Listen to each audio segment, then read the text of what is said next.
Daughters of God, take the leap. You're standing at the edge of the dock and you're looking out at the water wondering, can I really do this? Can I really step out? Can I really jump off of this dock? Will I drown? Will I float? You will not drown. I'm here to tell you that you will not drown. How do I know? Because I'm in the middle of it right now. You have to take the leap. You have to take a leap of faith. Whatever it is that God is telling you to do it. Whatever it is that He's calling you to do it. Wherever He's calling you to go. Whatever He's calling you to say it. You have to take the leap and trust that He has your back, that you will not drown. If He's calling you to do something, know that He's already equipped you, He's already prepared you to do that very thing that He's calling you to do. I'm going to give you an example. Well, first, my husband showed me this video last night, and the video is of like these ships, how the ships get into water. I don't know if you guys have ever wondered how ships get into the water, but this video is very interesting, and I'll see if I can like put it on the screen. And so, as you're watching in this video, these ships are being thrusted into the water, and they tip over. A little water gets in it, but it floats. Why? Because they were built to float. The manufacturer of the ship, the creator of the ship, knew that he built that ship to float. He knew the function of that ship. He knew what that ship was designed to do. So it is with your Father in heaven. He created you, daughter of God, to do what He called you to do. He already put it in you. He already put it in you. It's already in you. What He's calling you to do, He's already equipped you for it. You keep saying, well, I'm not ready, or I don't know if I can do. You can do it. If He's calling you to do it, then that means He knows what He put on the inside of you. He knows your innermost being. He fashioned you. He formed you in your mother's womb. Of course. Of course He knows that you can do it. And so what you need to do is come out of agreement with what you think about yourself. You can't lean on your own understanding. You can't lean on your own limited knowledge. And begin to ask the Lord, Lord, let me see myself the way that you see me. I want to see myself the way that you see me. Because you see me without the lens of limitation, without the lens of trauma. But me, my view of myself is skewed. My view of myself is skewed because of what I've experienced, because of maybe failed friendships or relationships, because of hurt, pain, trauma, wounds. But God, the way that you see me is perfect. You don't see me as perfect, but the way you see me, your perspective is right. And so you have to pray, begin to ask the Lord, I need to see myself the way that you see me, God. You built me for this. You've made me for this. You've called me to do this. You wouldn't call me to do something that you didn't already give me the ability to do, that you didn't already prepare me to do. Whatever that thing is, God has already prepared you to do exactly what He's calling you to do, exactly where He's calling you to go. He already prepared you. He already prepared you for it. How do I know? Let's take Moses, for example. Moses was prepared all of his life to do what God called him to do. Moses spent 40 years, the first 40 years of his life, he spent it in Egypt. The next 40 years after that, after he left Egypt the first time, he spent that next 40 years in the wilderness of Midian, the land of Midian. And then the last 40 years, we know he spent in the wilderness with the children of Israel when they exited out of Egypt. And so I want to bring you guys to a few scriptures. First, we're going to go to Exodus chapter 2. Exodus chapter 2. And we're going to start at verse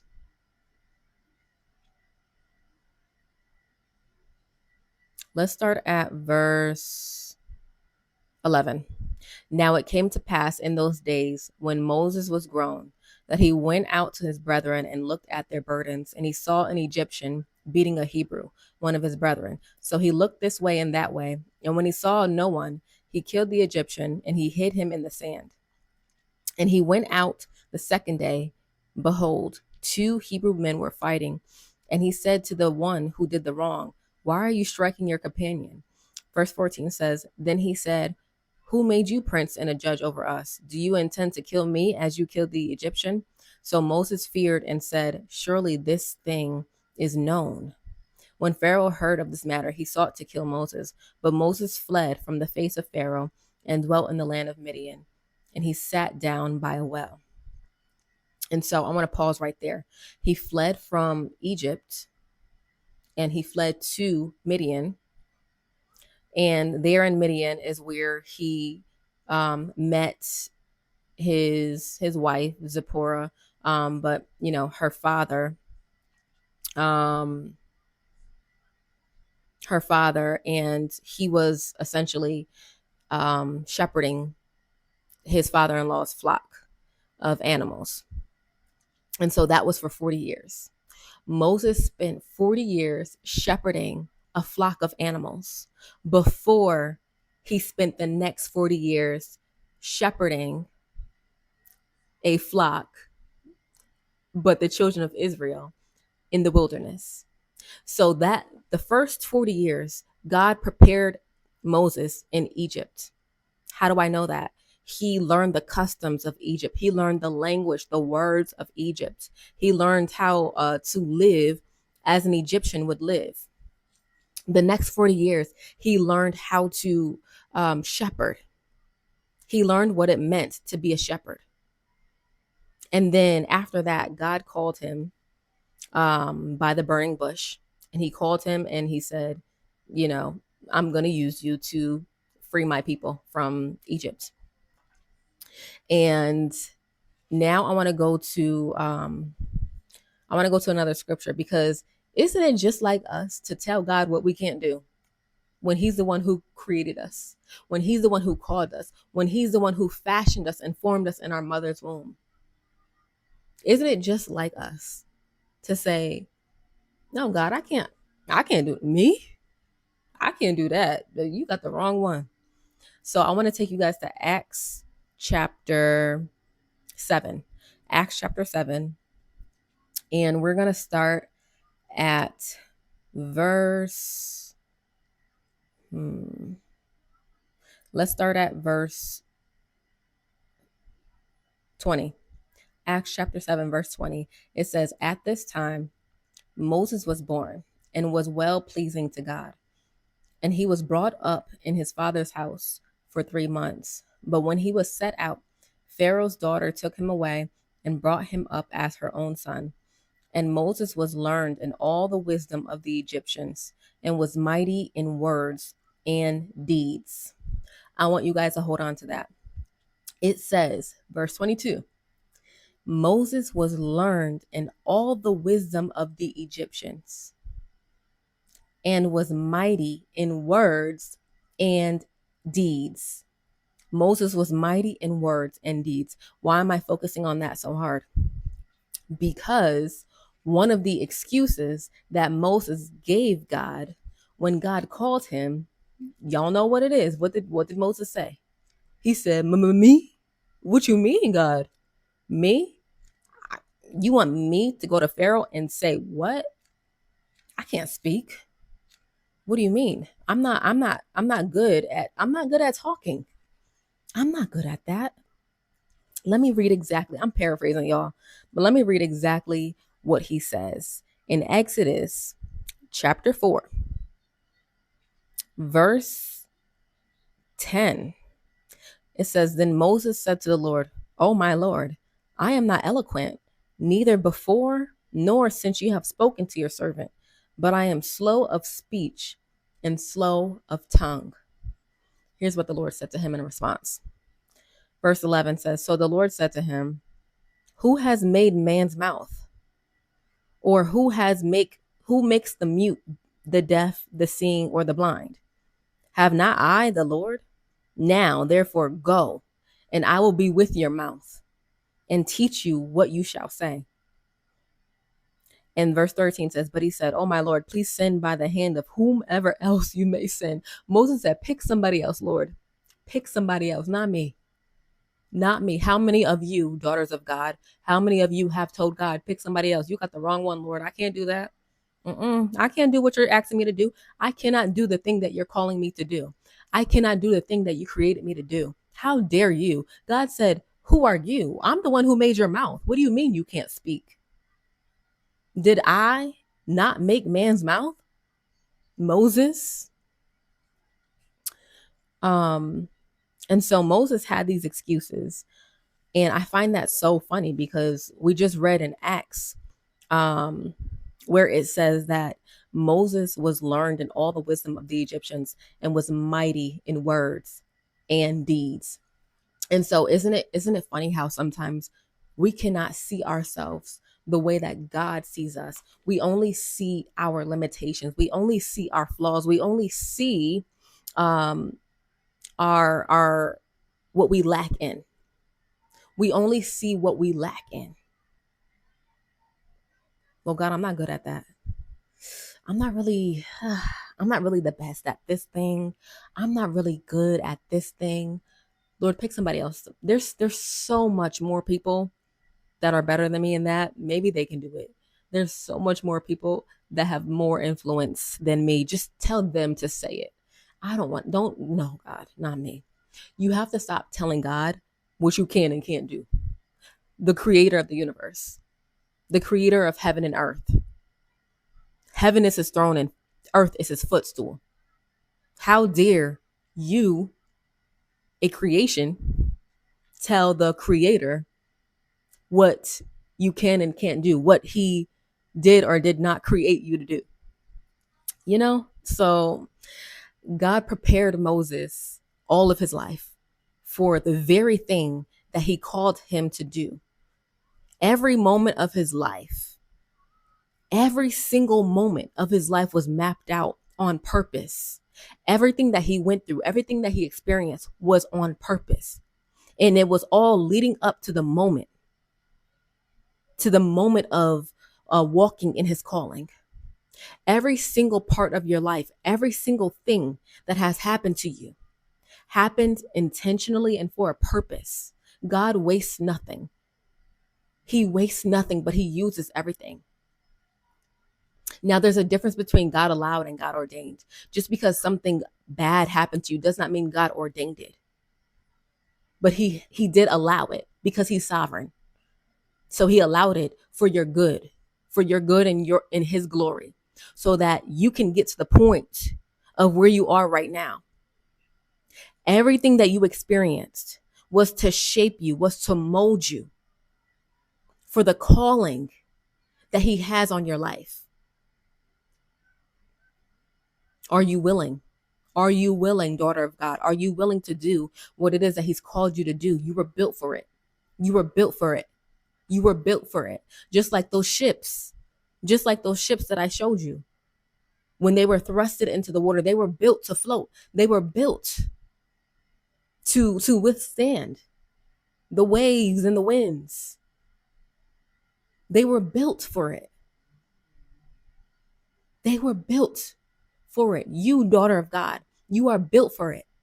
You are built to do what it is that God called you to do. He put it in you. He put it in you. You lack nothing. You lack nothing. Go forth and do what it is that he's called you to do. I want to give you guys another example. And so I'm from Connecticut, and in Connecticut, New England, we get those winters was rough. And so because I grew up and I lived in Connecticut most of my life,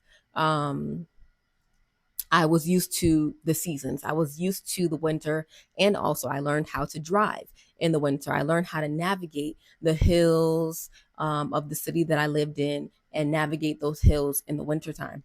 And so I'm used to that type of condition. I also have an SUV, an all-wheel drive.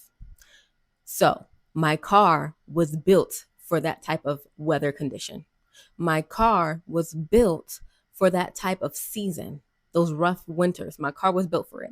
I remember one time I was driving. It wasn't like a full on snowstorm, but it was snowing.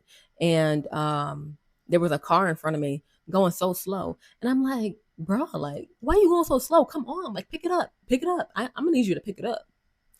And immediately I got the revelation of that car was not built for this. That car was not built for this condition. That car was not built for these conditions that your car was built for. Your car can withstand the conditions. But that car needs look, that car was not built for it. So it's going to be going at a slower pace. And I'm just like, wow, Lord. That is why we can't look to the left and to the right. That's why we can't compare ourselves to anyone else. Look, people in New England, we're used to snowstorms. We're used to that extreme winter. Whereas I remember back in school, we would, even if it snowed that morning, we would get maybe a 90-minute delay. Nowadays, they cancel school for anything. It rains too hard and they cancel school. But back in the day, we would get like a 90. We still had to go to school. It was snowing. They'll give us a little delay, but we better be in school, right? Imagine that down south. Everything shuts down. If it snows just a sprinkle, everything is shut down because they're not built for it. They're not built for it. And so depending on what region you're in, that region is built for those conditions that come that way. It's the same with you, daughter of God. You were built for a certain condition. You were built, the circumstances that you went through in childhood. You were built for it. You were built for it. And those circumstances built you for the calling. It prepared you for the calling that God has for you. The calling that God needs you to take that leap of faith and jump into. You got to jump in the water. You have to jump in the water. You will not drown. You will not drown. You just have to trust that He is with you. He will never leave you nor forsake you. Just keep your eyes on Christ. Keep your eyes on Christ. Peter took his eyes off of Jesus. And it was only when he began to doubt that he began to sink. You have to keep your eyes on Christ and trust. Trust Him. Trust that He called you out of the boat. He called you out of the boat. So you have to keep your eyes on Him. Don't look to the left. Don't look to the right. Don't look at what's going on over there. I know there's a storm going on around you. I know the wind and the waves seem insurmountable. It says in Matthew, in that scripture, it says the wind and the waves were boisterous. And Peter saw that they were boisterous. He was afraid and he began to sink. And Jesus said, "Oh, you of little faith, why did you doubt?" He didn't say, "Why did you fear?" Peter did fear, but Jesus did not even address his fear. He said, "Why did you doubt? Why did you doubt?" Daughter of God, you have to trust. You have to trust your Father. You have to trust that He would not call you out. He would not call you out of the boat for you to sink. He would not call you out of the boat for you to drown. You have to trust Him. And sometimes He's going to push you. Sometimes He will push you off of that dock. If you are unwilling to go, sometimes God will absolutely push us off. He will push us off the dock. But you have to trust that you will not drown. Even in that, you will not drown. And maybe even the water isn't as deep as you think it is. The water is not as deep as you think it is. You're going to jump off and you're going to say, oh, that was it. Oh, that wasn't that bad. But you have to take that first step. You have to take that first leap, daughter of God. There's something required of you. You have to take action. And so, again, I don't know who this is for. It was definitely for me because I'm in the middle of it. I'm in the midst of the biggest transition of my life. And Had I not took the leap, I mean, I wouldn't be able to make this video. I took the leap, and so can you. If I could do it, you could do it. If I could do it, you could do it. You may not know your next step, but you have to take that first one. God, what did you tell me to do last? Did I do it? And did I do it well? Did I do it according to your way? Because it's not just enough to do his will, but we have to do his will, his way. His will, his way. God, I want to do your will and I want to do it your way, not my own way. Because my way sucks. Let's be honest. My way sucks. I need to do it your way. I need to do this your way. I need to do your will your way. Because Lord, your word says that your ways are not my ways. My ways are not your ways, and my thoughts are not your thoughts. Your ways, God, are so much higher. Your thoughts, God, are so much higher. That's where I need to be. That's where I need to be. So I don't want to do your will down here. I want to do it your way, which is so much higher than mine up here. Take the leap, daughter. It's time. It's time to step out of the boat. It's time to jump off of the dock and trust that you will not drown. He has your back. You were built for this. You were built for this. Go forth and do what it is he called you to do. Go forth and go where he called you to go. Say what he called you to say. Create what he called you to create. Let go of what he called you to let go of. Take the leap. Be obedient.